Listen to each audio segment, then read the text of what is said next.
Blackfoot Communications is actively supporting the communities we serve across Montana and Idaho. We are installing hundreds of miles of fiber in our service territories, increasing the broadband experience in our rural communities. We are delivering remote workforce solutions for our business communities. We are creating new, innovative solutions for our local entrepreneurs and enterprise organizations. Learn how your company can benefit. Call today at 541-5000 or go to blackfootbusiness.com. Blackfoot Communications. Connect to more. Gabby, you obviously got off to a super hot start there in that first half. We're kind of the Energizer Bunny. How was that for you? Just the whole game.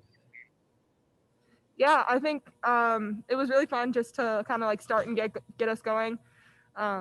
Just be able to bring the energy, and then in that second half, like I think everyone kind of just fell into place. Everyone was bringing energy from the bench, from on the court. This one was lighting up threes from like none other, which was fantastic. So, I mean, Cat-Griz is just unmatched. Like the excitement for Cat-Griz, it's one of the most important games up to this point, and it's one of the most fun games. It's just a good rivalry game, and it was really fun. And then, Tori, I got two for you. First one, obviously, huge night there in that second half. You really got going from three. Gabby just kind of alluded to it. What kind of got going for you? The net just looked massive for you? Yeah, kind of. I don't know. I took a few shots at halftime, and I was feeling pretty good. And that first shot right out of the half went in, and the basket did feel a little bit bigger. So I just kept shooting, and when I was open, and they were going in. And then last one I got, you've won 5 straight now against the Griz. Just how's that feel? So good. After the game, I was like, I've never lost on my home court against the Griz, and that is such a special thing to do. And I don't know, it's just obviously this rivalry is very fun and very intense, and I think the freshmen and underclassmen can feel that now, even without fans. Like we brought the energy tonight, and it was something special. I'm good. Thanks, guys. All right, I've got Coulter with his hand up. Go ahead. Hi, ladies. I'll start with Tori. How did the emotions and just the energy in the arena compare to normal Cat-Griz? Because usually you're playing in front of thousands and thousands of people. Yeah, I mean, it's definitely different, and I feel for the freshmen who didn't get to feel that experience, but we still had so much fun today. Like as a team, we were hyping each other up and just getting that energy from ourselves when we usually do get it from the fans. So we found a way to make it like as normal as we could for a Cat-Griz game. Was it hard to settle in early since it was an atypical rivalry atmosphere? Yeah. I mean, I think we still had a little jitters, but I think if we would have had the fans, we would have had way more jitters. But yeah, right. It definitely took a little bit for us to settle in today. And once we did, we really got going. Gabby, hi, Coulter Nuanez. I don't know if I've ever actually interviewed you before, but congratulations on a good game, good win. Coming into the game, one of the key matchups was limiting Montana's post touches because Abby Anderson, Carmen Giefel have been so good. Did you guys do anything particular to try to limit Montana in the post when you guys were on defense? I think just for us, it was more like communication and just being aware of that they try to run their offense through the post play. So we had to do our job and the best that we could to keep the ball out of their hands. So that was something we really harped on this week because they do run a lot through their posts, and we were all of our posts were ready for that. Even our guards were ready for that. So I think that was just a big key point for us today. And Tori, last one for me, matchup of two of the best point guards in the league. And each one likes to dictate the tempo in a different style. But how key was that to think that you guys were able to play your tempo and your style for most of the game? Yeah, I think that's huge. I mean, Darian was definitely frustrated. She told me she was frustrated, but she didn't let it show. And she kept working her butt off on defense, even when she wasn't getting those shots that she usually gets. So I think it was just I don't know. It was a good game for her, but I think she's going to come out even more excited on Saturday. Thank you. All right. Colton, do you have anything? Yeah, I do. This question kind of goes for both of you. Ball movement, early on, you're a little stagnant, but you've really figured that out here the last couple of weeks. Just how happy were you with that on the offensive end, able to make sure that everyone kind of was involved? I think you had 10 players score tonight. So just how happy were you with that?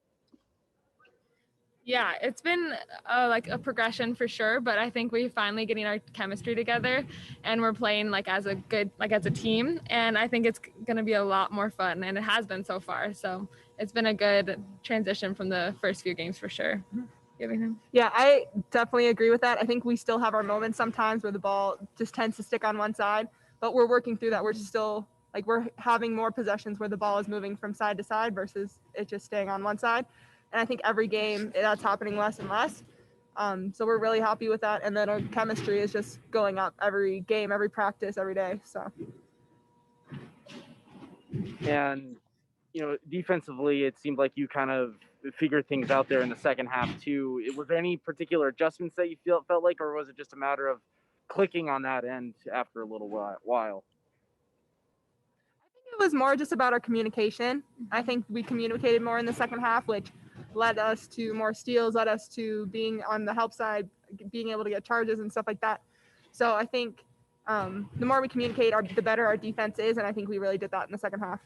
Yeah, I agree. I think we knew what they wanted. They wanted to go through their post play, so we were just trying to take away those primary actions and make them do something different. Mm-hmm.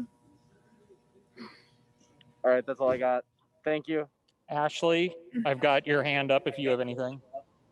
Yeah, I just have one question. Good game for both of you guys, and good job for Gabby. You're only 1 point away or 1 rebound away from a double-double, which is awesome, which kind of leads into my question. At the beginning of the season, rebounding was a big topic, and you guys had 18 points off of second chance opportunities. So how did you guys feel on the boards today?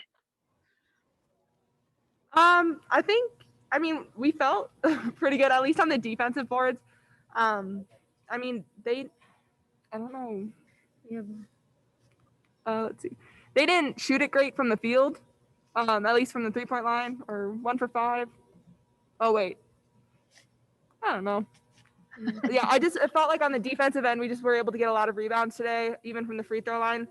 So I think that was a big thing. And then on the offensive end, too, we had a few rebounds where we just got the ball and we were able to put it back up and get to the free throw line. So being able to harp on that, being able to crash, especially with this, they're a very heavy post team and they like to run through their post. So the more that we can out rebound them, the better off we are. Was rebounding a point of emphasis heading into this game? Yeah, rebounding is always a point of emphasis. Coach Ben always tells us that if we win the boards, that's most of the time when we win our games. So rebounding in practice is always a big thing. And just in the games, like, we're always like, are we winning the boards on the bench? Like when we go to timeout. So we won the boards tonight. So that was good. Yeah. Awesome. Thanks, guys. Congrats. Thank you. Anyone else have anything they want to ask?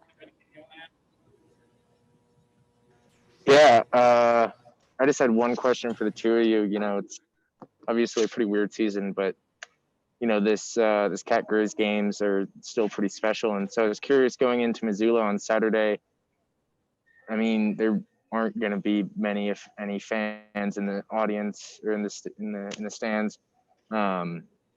Do you really predict much of a different outcome Saturday with it being an away game, but there's still not being any fans? It's a weird season and it's a weird question, but what do you kind of predict? Yeah. Well, I hope there's not a different outcome. Yeah. I mean, either way, we still need to come play ready to play. They're not probably happy with this outcome of this game. So they're going to come ready to play on Saturday, and Dahlberg Arena is always hard to play in, even without the fans. Yeah. So I think we just got to lock in with our freshmen too and tell them that that's a hard atmosphere, even without fans. So yeah. They have a great arena and we just need to be ready. We'll have our shoot around, we'll get settled in. And I think the sooner we settle in, the better off we are. So we'll just try to get everyone ready and be prepared, even with no fans or even if they have some. Like Tori said, it's a tough arena to play in, but we just have to hope and play our best.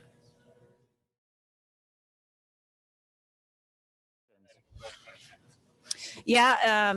Well, first of all, just really thankful we got to play the game today. Wanted to play for our guys as well. They didn't have an opportunity to play this game, and it was really exciting to have some family members in the stands, and just really proud of how the team executed the game plan on the defensive end today. We knew we had our hands full, and I thought we got the stops we needed to create some possessions for us offensively. Coulter, you have your hand up. Go ahead. Hi, Trish. I know when we talked on Hey, Coulter. Tuesday, you talked about the matchup in the post, particularly when you're defending Montana's post play. You talked about the defensive game plan, but can you give us some details on that? I mean, what was the key? I mean, how are you guys able to limit the touches, but also just make both Anderson and G-Feller work for it? Well, it starts with having multiple posts rotating in to the mix because it takes tremendous effort. So I think we probably played 5 posts throughout that lineup today in order to keep the legs on what to do what we need to do. So that's a starting point. I don't know if you can defend that post play with 2 kids for 40 minutes, but then it takes the rest of the group to do their jobs. You know, we've got to protect the post play off ball. We got to have ball pressure on the perimeter, limit the eyesight and the looks that they are going to have as that ball moves. And so that's where just as a team, you have to keep eyesight and just do a tremendous job as a group. And that was the game plan as far as the team being locked in. We knew that G-Feller in particular, I think she averages 18 points per game. We really talked about just trying to keep kids in check. We knew we weren't going to keep them off the points. But if we could get some of those chipped away, then we give ourselves a great opportunity. Second half, it seemed like you really settled in on both sides. I mean, was that just a matter of settling in? Was it an adjustment, or was it just getting comfortable with the moment? Well, we definitely showed anxiety in the first quarter in particular. I think both teams definitely showed that, hey, Cat-Griz a little bit different, not a full stadium, but just looked like a little bit of jitters in that first quarter. First time for a lot of our kids too. And just really the ball was stalling, ball was getting stuck. I thought we were just really trying to press a little bit too much. And then second half, we just let the game play, let the ball get moving. And, you know, obviously when you start hitting a couple shots, that makes it a little bit easier. We missed some shots in that first half, and then somebody like Tori gets hot and kids start feeding off, and the energy started getting pretty excited on that bench. 2 more for me. One, the point guard matchup was such a key matchup in this game too. Sophia Stiles did such a good job of dictating the tempo, but it seemed like Darian actually took the reins in that element. So what was your just evaluation of that matchup? Well, we have tremendous respect for Sophie Stiles. Not a lot of kids as quick as these two in this game, and really fun matchup for the viewers.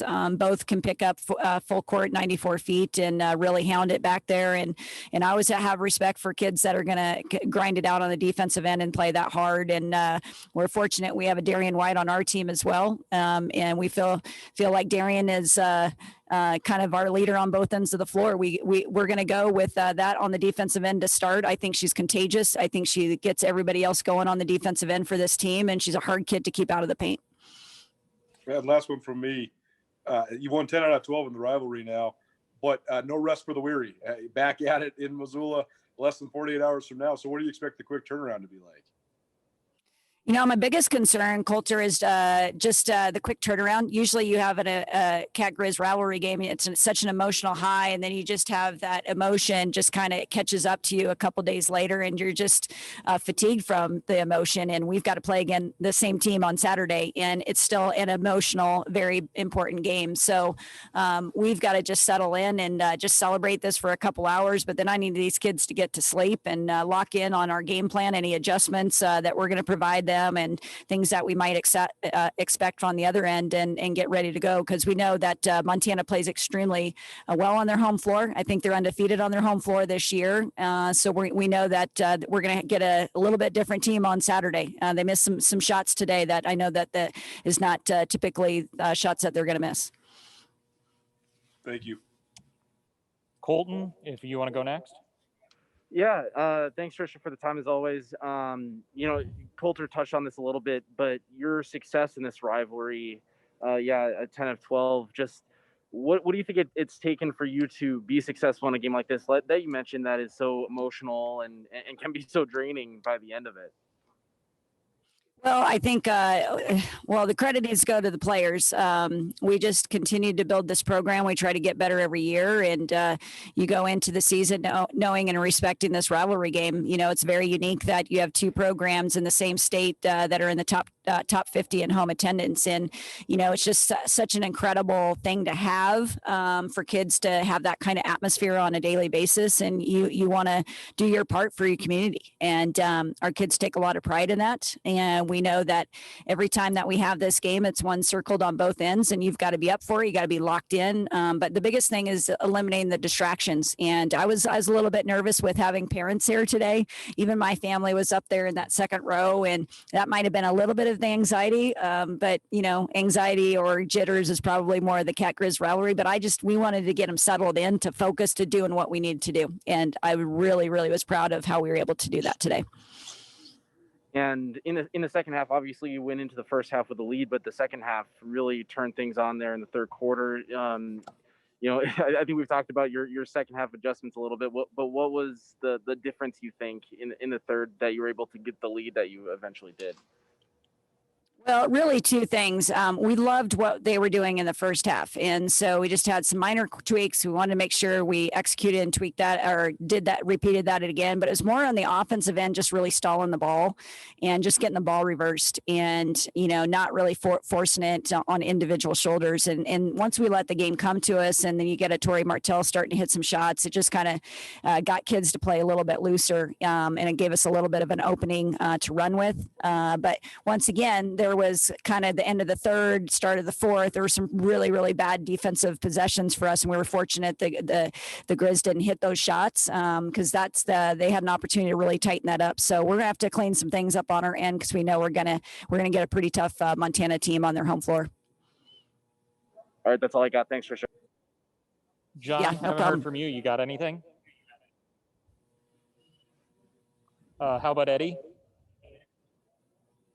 I just got one. I know when we talked a few weeks ago, you really harped on rebounding and defense. Well, today it looked like you guys kind of dominated both sides of that today. So talk a little bit about how you guys kind of have improved in that, especially in a rivalry game like this. Yeah, I feel like the last two weeks, the defense in general for this team has really taken some steps in the right direction. I think they're starting to have a lot of fun with how we defend the ball as a team. The rebounding in particular, that was the major focus. We always go back out at the 7-minute mark and kind of huddle up, give them some time to kind of just prepare mentally before the game. And I always give them one or two words. And tonight it was hit and rip because we knew that this team was going to crash really hard. We know that this team gets a lot of second opportunities. They put you in really tough situations for the glass, and really a lot of athletes and great rebounders. And so that was a major focus for us of making sure we finished the possession. We certainly didn't get every possession, but one of my favorite possessions today was Leah Beatty shooting 2 free throws because she boxed out. So I just, that's something that we just got to continue to make sure we're building habits. This is a young team that if we can move every game and get more habits of how we want it to be executed, then we're working in the right direction regardless of the results. So just really proud of how hard that they competed and played on that end of the floor today. I'm good. Thanks, Tricia. Yeah, no problem. Have anything? No. I was going to ask about rebounding, but Eddie beat me to it. Bo? Well, I'll kind of add on to your rebounding question. It took a team with depth today. We played a lot of people today to keep some fresh legs to be able to do that. Bo, if you have anything. I was just curious, you said you give your players 2 words before every game. Those 2 words changed at all going into Saturday?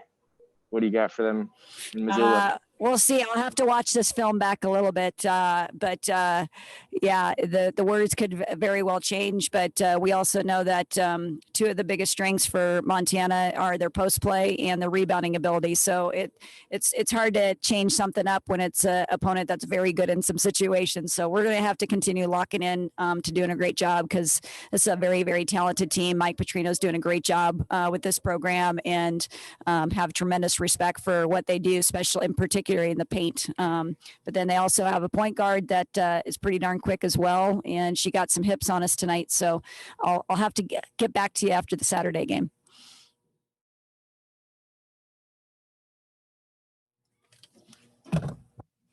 Coach. Mask off the mask. Oh, you can take it off.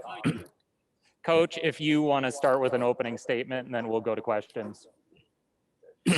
Okay. Well, first of all, let's give Montana State all the credit. They played very well. They were aggressive. So not taking away from them. They did what they had to do. I can't say I'm surprised by anything they did. It's a team we prepared for. I thought our assistant coach, Jordan, did a great job on the scout preparing. I'll take responsibility. I'll take responsibility for us not performing better. So we'll watch the film tonight and we'll go to work, but give credit to Montana State. We had a rough night on offense.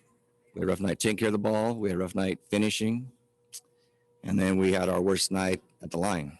We got to the line. We just didn't score. So we'll see how we respond. But give credit to Montana State, and I'll take responsibility for the poor performance, and we'll go from there. Any questions? Well, Terry, you had your hand up first. Go ahead. Sure. Mike, just a couple for you. What was Montana State doing to limit you guys in the post? I know that was a key coming in. And I know that you got 21 shots out of Abby and Carmen, but anything particular Montana State was doing defensively? Well, I think their perimeter pressure was what we expected to be. I know it's things we talked about, those things we worked on, it's things we showed them. We just didn't execute what we wanted to do. And, Montana State, as I've told many people, they have a very good defense. Trish does a great job coaching their kids, and they played more aggressive. I thought they were the aggressor team. I thought they were the tougher team. And I felt going into this game that it wasn't so much about X and O's as it was about hustle plays and finishing plays. And I think they finished more plays than we did.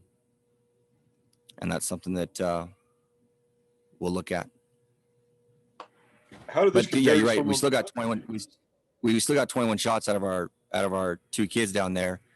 But I would say perimeter wise, we did not handle the pressure that we knew was going to happen as well as we wanted to.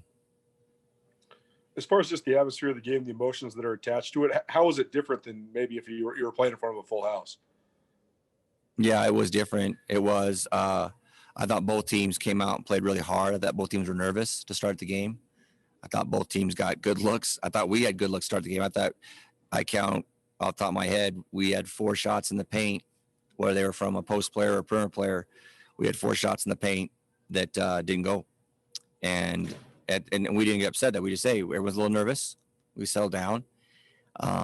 So the shot selection in the beginning was okay. Was aggressive. It was aggressive. It was. We just didn't finish them. And then when the turnover started piling up in that second quarter on, I thought that's what really put us behind. So, but to go back to your question, the atmosphere was different. It was, it's unfortunate, but again, I'm glad we're at 2 schools that are doing everything they can to play. Even though there were no fans here, there were a lot of fans watching. You had the 2 best fan bases in the Big Sky Conference. And, we have to do a better job to satisfy the passion our fans have than we showed tonight. And last one from me, I know it always stings to lose, particularly a rivalry game, but the fact that you get a rematch in 2 days, I mean, how does that affect just the way that you're feeling right now? Well, my raw emotion is it's not really a rivalry right now. My raw emotion is they've got all the control in this so-called rivalry. And if we want to make it a rivalry, we need to compete and finish. And I got to do a better job on that. Colton, you had your hand next up. Go ahead. Yeah, Colton Poole, Bozeman Chronicle. You mentioned about wanting to give Montana State credit for what they did. Just what makes them hard to guard, especially for you defensively? They move the ball pretty efficiently, and obviously they have some threats there. Yeah, I mean, Trish is a really good coach. They've got a good program. They're a championship program. But I think defensively is where they get going. I think defensively they do a good job of being active and aggressive and disrupting you. And then that same effort carries over to their offense. So they move the ball well. They do all those things, but I think tonight defensively they were really good. And I mean, they score 18 points off our turnovers.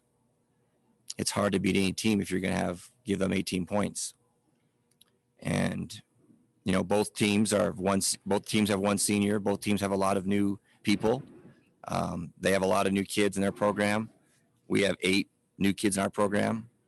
I think both teams are still developing, and I think they're playing their best basketball right now. And I think tonight we played probably our worst game of the season, but that's a credit to them as well. So I don't want to take anything away from them, what they did. But they're very good on defense. They disrupt you. And on offense, they're playing unselfish. And they just play hard and well together. All right, that's all I got. Thank you. Yep. Bill, do you have anything?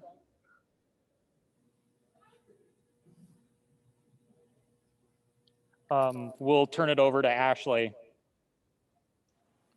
No, I'm good. Thanks anyway.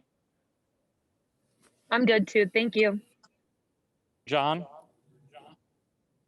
I'm good. Thanks, Andrew. Eddie? I'm good. Bo? Yeah, just one quick question. You know, I was curious. You said you wanted to try to compete to kind of make this a rivalry, and I was curious if you had any ideas going into Saturday's game where that competition is going to take place, either defensively, offensively, in the rebounds. What kind of your plan is right now? We'll watch the video. We'll look at it, and again, I make that rivalry comment with raw emotion here too. So I'm just a rookie interim coach, so whether that's the right thing to say or not, I don't know. But because we're not going to lump every one of our new kids into this is their first chance at this, first time experiencing this game. But we have plenty to improve. Let's just put it that way. And the 3-hour bus ride will go by really fast watching this video. It'll be painful to watch it, but it'll go by really fast. And so we'll get to work right away, and we'll look at the adjustments and compare it to what we were planning on doing and go there. But right now, I don't want to comment on that in the sense of I got to watch to make sure what I saw tonight was actually what I saw. So. Thank you, Coach. Appreciate it.